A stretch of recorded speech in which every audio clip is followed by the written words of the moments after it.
Baik, Assalamualaikum warahmatullahi wabarakatuh. Perkenalkan, nama saya Dika Ismawan, NIM 61014181159 dari BCKRD. Baik, di sini saya akan mempresentasikan tentang sikap olahraga pada mata pelajaran psikologi olahraga. Baik, yang pertama tentang definisi sikap. Menurut Sumarwan tahun 2003, menyatakan sikap merupakan ungkapan perasaan konsumen tentang suatu objek apakah disukai atau tidak. Dan sikap juga bisa menggambarkan kepercayaan konsumen terhadap berbagai atribut dan manfaat dari objek tersebut. Sedangkan menurut Suprapti, sikap seorang merupakan hasil dari suatu proses psikologis. Oleh karena itu, sikap tidak dapat diamati secara langsung, tetapi harus disimpulkan dari apa yang dikatakan atau dilakukannya. Kemudian struktur sikap. Struktur sikap dibagi menjadi 3 komponen. Yang pertama adalah komponen kognitif yang berupa pendapat, keyakinan, atau pengetahuan mengenai objek sikap. Yang kedua komponen afektif, yaitu perasaan mengenai objek sikap. Yang ketiga komponen konatif, yaitu kecenderungan perilaku sehubungan dengan objek sikap. Yang ketiga fungsi sikap. Fungsi sikap sendiri juga terbagi menjadi dalam 3 bagian, yaitu 3 fungsi, yaitu adaptive function, yaitu orang cenderung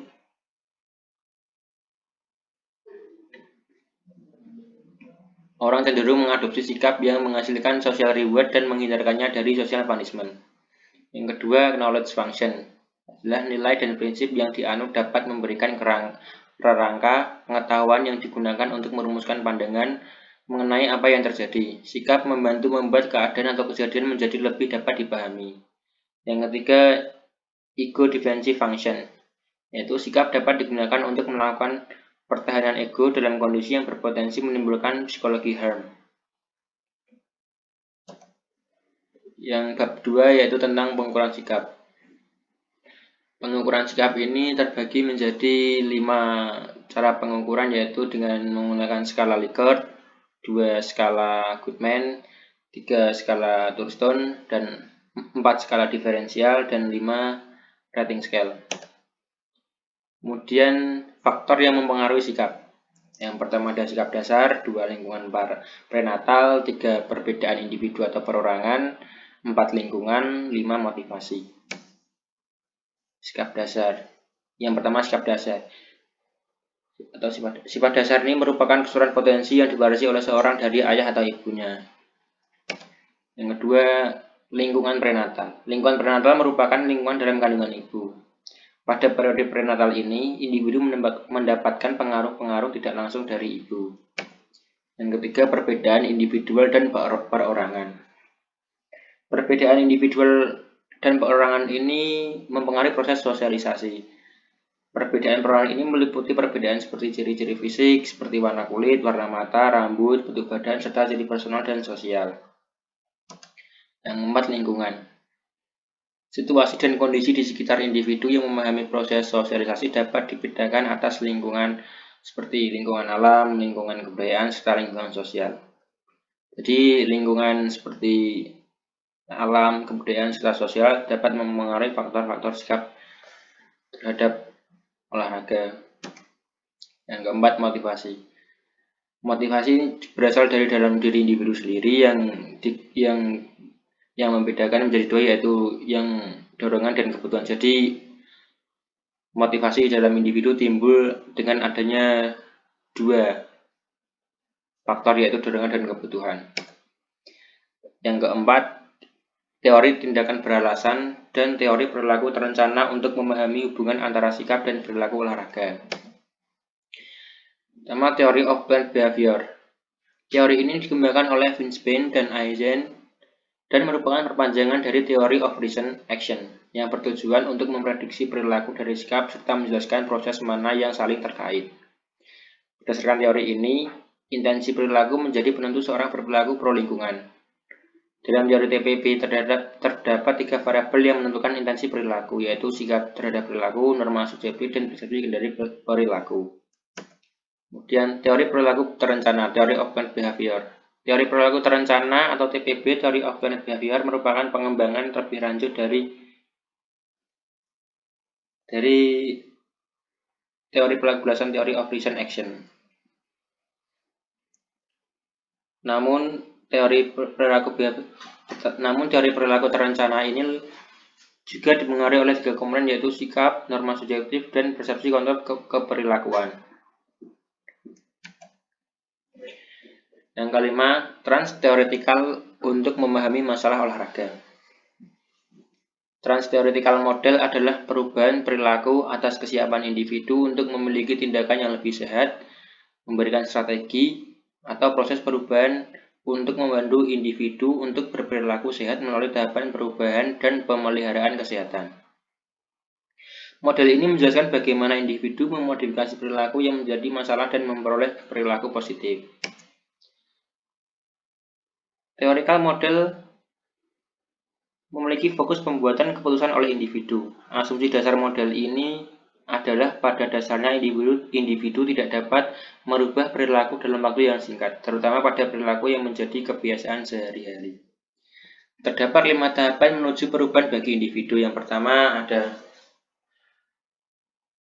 pre-contemplation atau pra-perenungan, 2 contemplation perenungan, 3 preparation persiapan, 4 action aksi, dan 5 maintenance atau pemeliharaan.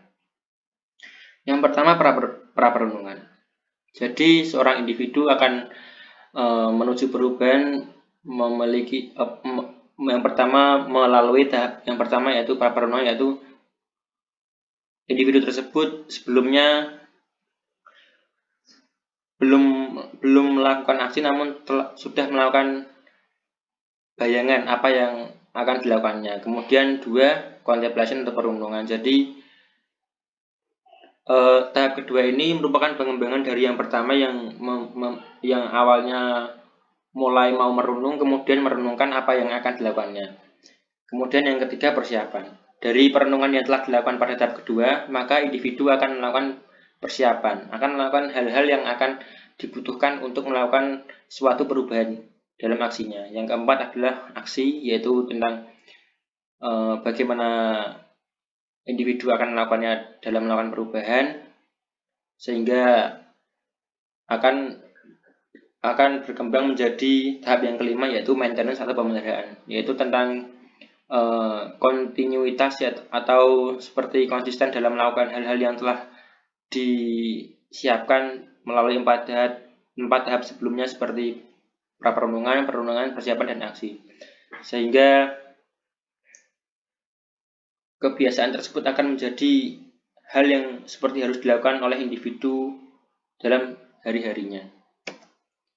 Yang keenam, strategi untuk mengubah sikap terhadap olahraga. Strategi ini menggunakan strategi COP yang menggambarkan strategi kognitif dan perilaku, antara lain sebagai berikut. COP yang C yang artinya control emotion, yaitu pengendalian emosi. Pengendalian emosi ini tentunya harus memiliki pengendalian yang cukup kuat dalam diri seorang individu. Kemudian O adalah organize input, yaitu bagaimana cara individu atau seorang yang ingin berubah dalam perilaku olahraga atau kebiasaan sehari-harinya itu seperti mendapatkan informasi dari berbagai sumber. Yang ketiga adalah plan respon, yaitu seperti individu merespon apa yang telah didapat dari informasi yang dia dapat. Kemudian individu tersebut seperti merencanakan apa yang akan dilakukannya atas informasi yang didapat. Dan kemudian adalah pelaksanaan atau execute, yaitu bagaimana individu tersebut akan melakukan pelaksanaan tersebut dan bagaimana caranya individu tersebut berpikir sendiri untuk dapat bagaimana untuk pelaksanaan agar konsisten. Baik, sekian dari saya. Mohon maaf apabila ada kesalahan. Wassalamualaikum warahmatullahi wabarakatuh.